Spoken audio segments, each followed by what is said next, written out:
In 1931, Father Blaise Stripmatter wrote an essay anticipating the unveiling in September of that year of the statue of Archabbey Boniface Wimmer. Today's program, which is a look at the history of the statue of Boniface Wimmer, is a summation of Father Blaise Stripmatter's work.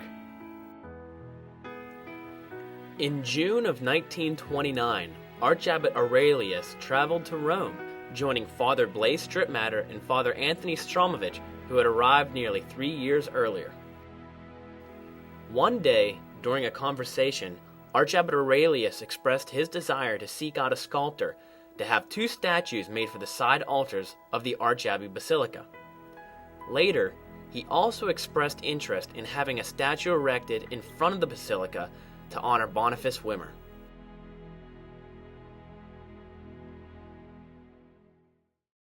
It would be an Austrian-born sculptor by the name of Ferdinand Seebach who would accept the contract to sculpt the statues. Mr. Seebach, who had settled in Italy many years before in order to pursue his love of art, was excited about the opportunity to build such a prominent statue that would be erected in the United States.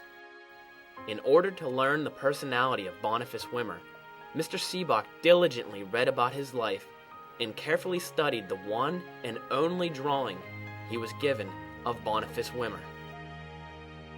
Later that year, Mr. Seebach had completed a trial bust of Boniface Wimmer, and a photograph of the bust was sent back to Saint Vincent. It was met with such merit and praise that Mr. Seebach began working earnestly on the statue. In March of 1930, he finally began to work on the bronze statue itself, which was no easy task. But Mr. Seebach worked very hard, and finally in the second week of December, the statue was ready to leave Rome.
After many days of waiting, the event which so many of us had hoped to see enacted was consummated under a beaming September sky and to the fanfare of trumpets, when the linen cloth unveiling the statue of the late Boniface Wimmer, OSB, first Archabbey of Saint Vincent Archabbey and the pioneer Benedictine to the New World, was pulled away by the Right Reverend Abbot Ernest Helmstetter.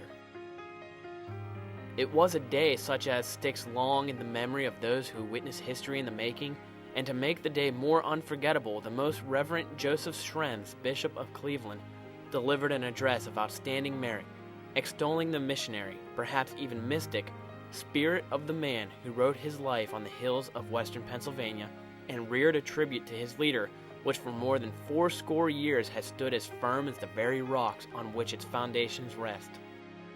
Facing the rising sun with immutable dignity, the present tribute to Archabbey Boniface seems to invite all the passerby to peace and solace. To the weary and strife-ridden, he offers quiet and repose. To the student, he vouches solitude for meditation and the unraveling of the scrolls of the sages. To all, he promises refuge and shelter. It seems foolish to speculate, but we cannot help but wonder what the symbolism of the statue is.